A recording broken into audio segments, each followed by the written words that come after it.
O paciente, na verdade, ele começa a ter alterações na ereção, ele falha uma vez ou outra.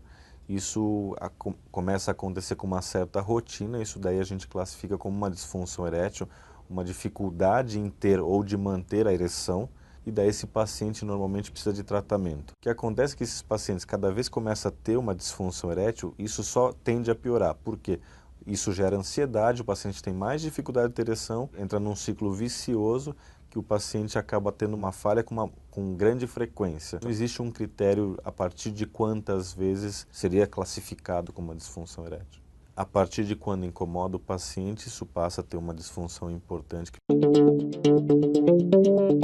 Existe uma causa hormonal da disfunção erétil, a causa psicológica também, onde o paciente não consegue manter a ereção, mas as principais causas são orgânicas, onde o paciente tem diabetes, obesidade, tabagismo, etilismo, que são causas evolutivas. Com o tempo o paciente vai apresentando dificuldades maiores para ter ereção. E os próprios tratamentos cirúrgicos para câncer, onde a gente faz alguns tratamentos na pelve, isso leva à disfunção erétil.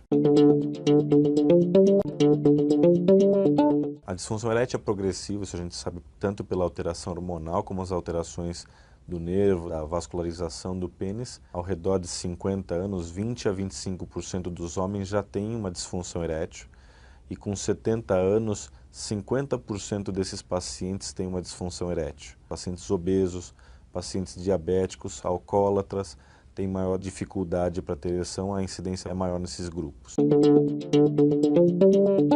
O álcool, na verdade, tem uma ação direta no nervo, em todos os nervos do corpo da gente, principalmente nervos do membro inferior, inclusive nos nervos da ereção, causando um déficit, uma neurite, uma inflamação desses nervos e um déficit da ereção importante. Além disso, os pacientes que tomam álcool ou usam drogas, eles têm uma alteração no metabolismo também da testosterona, que altera o desejo sexual e com isso leva futuramente a uma alteração na ereção. Eles têm uma vasoconstrição, um fechamento desse vaso que dificulta a ereção plena, principalmente as drogas vasoconstritoras, como cocaína, principalmente, que causam vasoconstrição.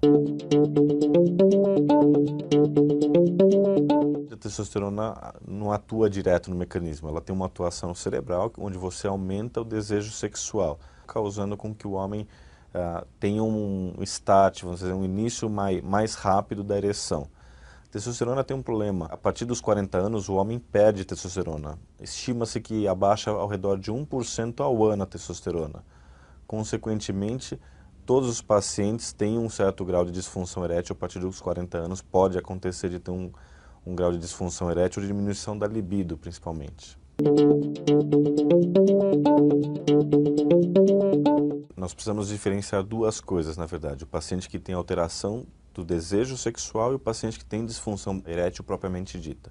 O paciente que tem disfunção hormonal, ele normalmente tem uma diminuição do desejo e tem outros sintomas associados, como cansaço excessivo, alteração no sono, e esses pacientes têm uma disfunção erétil, normalmente decorrente dessa diminuição da testosterona. Os pacientes que têm uma dosagem de testosterona muito mais baixa, a gente consegue fazer uma reposição hormonal, não ajuda muito a ereção, mas vai melhorar bastante o desejo sexual.